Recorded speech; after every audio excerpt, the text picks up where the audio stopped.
Nowadays, whenever black people discuss slavery, the white establishment most often responds with the gaslighting, deflecting statement that, well, Africans also had slaves. In fact, some of the brainwashed black people says it also. However, this response totally negates the fact that the enslavement of Africans under Europeans was the most brutally heinous and immoral in human history. Africans throughout the diaspora have a traumatized history that have never been resolved. Rather than having that traumatized history recognized, validated, and developing methods for healing from it, like what was done for the Jews after their less than 12-year Holocaust ended, although the African Holocaust lasted for hundreds of years and resulted in millions of more deaths and more greatly decimated the African culture, the white society has instead engaged in propaganda campaigns that minimizes the impact of the African Holocaust to make Caucasians appear lesser immoral throughout history than they truly in fact were. Movies such as 12 Years as a Slave and the TV series of Roots were produced by white people and was censored to meet their approval.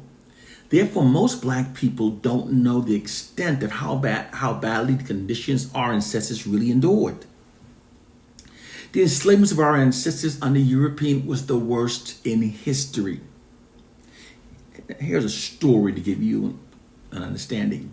This takes place in August 12, 1742 in the state of Mississippi. It's a Friday night and the hosting slave masters entertaining a few fellow slaves from the neighboring plantation.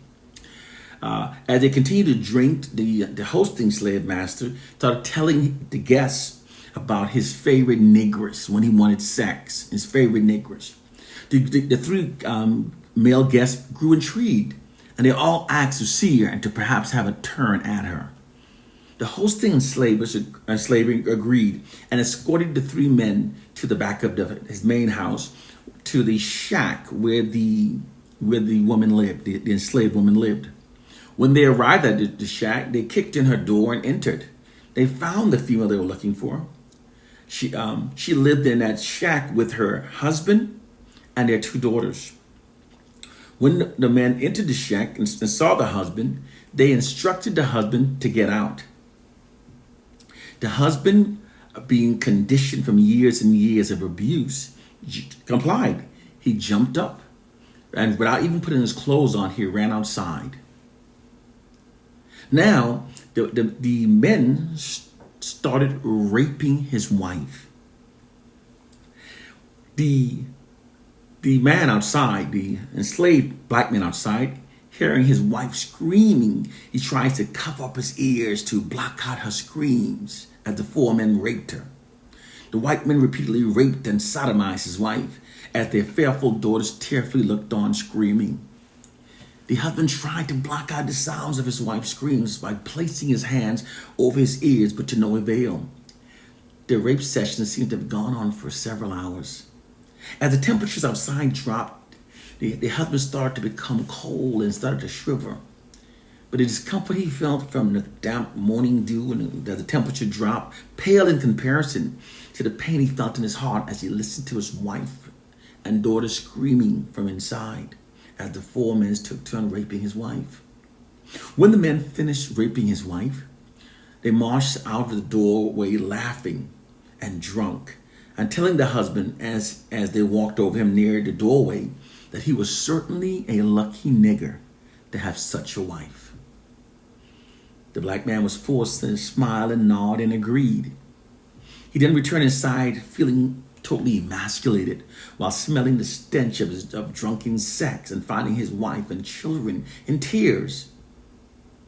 The husband would relive this incident over and over again in his head, especially as he watched his wife's belly started to swell, wondering was the baby his or one of the four white men. Throughout this painful ordeal, the slave master would remind the enslaved husband that he should be appreciative to his master for allowing him to continue living with his wife. And he should be grateful that his enslaver has not returned yet for his daughters. A family of slaves had no right to remain together or to keep their offsprings, and the master enjoyed full discretion to have sex with any slaves of his liking, male, female, or child.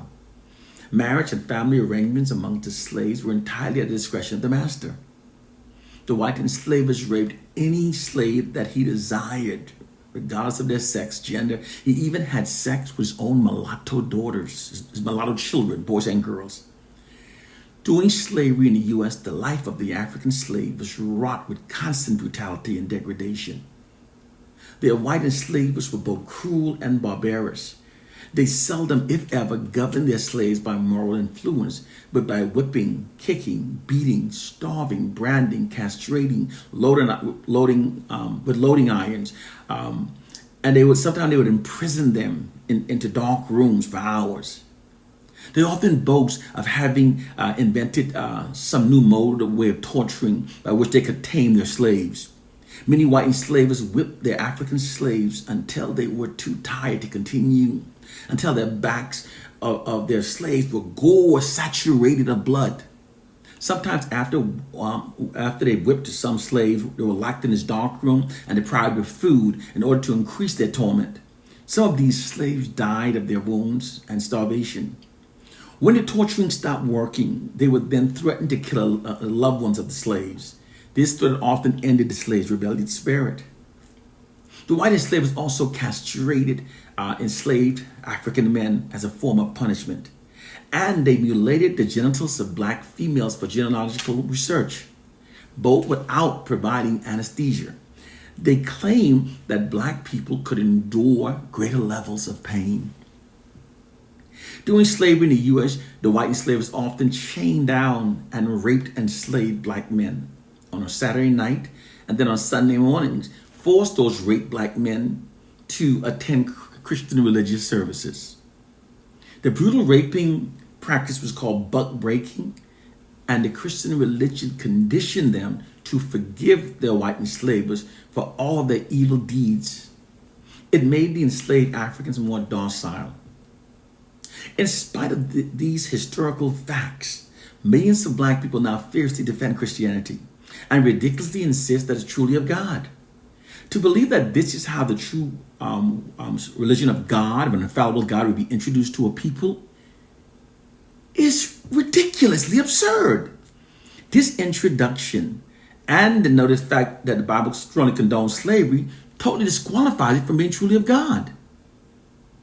The reason why there's rarely any resolve whenever a black conscious person tries to teach these facts about the falsehood of Christianity to black Christians is because the conscious person presents documented facts, critical thinking, reasoning, common sense. But the black Christians have been taught to stand by blind faith, even when the abundance of evidence is to the contrary.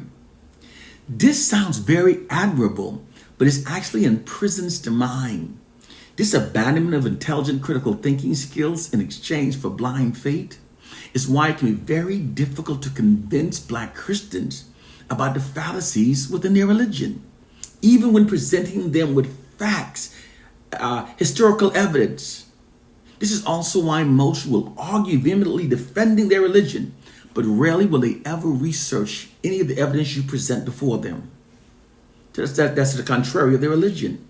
Some will even label those of us who try to free their minds by showing them evidence. They'll label us as being agents of the devil. They have been conditioned to abandon their critical thinking skills and to ignore all evidence to the contrary of their programmed brainwashed belief. Therefore, their intelligence have literally been decreased by their religion. To attempt to teach the truth to a person that has renounced the use of reason, facts, common sense, is literally as difficult as trying to feed medicine to the dead. Many black people are afraid to think for themselves. They're scared to look at facts so they never have to admit to themselves that they might be wrong.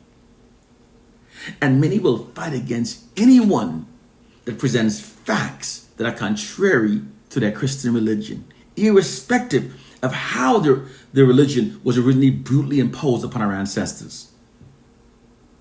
Usually people have a right to believe whatever they choose to believe. However, there's a profound exception to this rule when it comes to the oppressed. The oppressed must gain a clear and accurate understanding of their plight and condition. We must function based on what's actually true, because if our understandings of our plight and condition are flawed, then all liberating remedies that stem from those misunderstandings will also be flawed. This is why those of us that know the truth must teach African proverb. We must teach the truth even if our own brainwashed people hates us for doing so. We must teach the truth whether it fills the room or clear it out. We must post the truth whether we're hated for it, berated for it, blocked for it, or unfriended for it.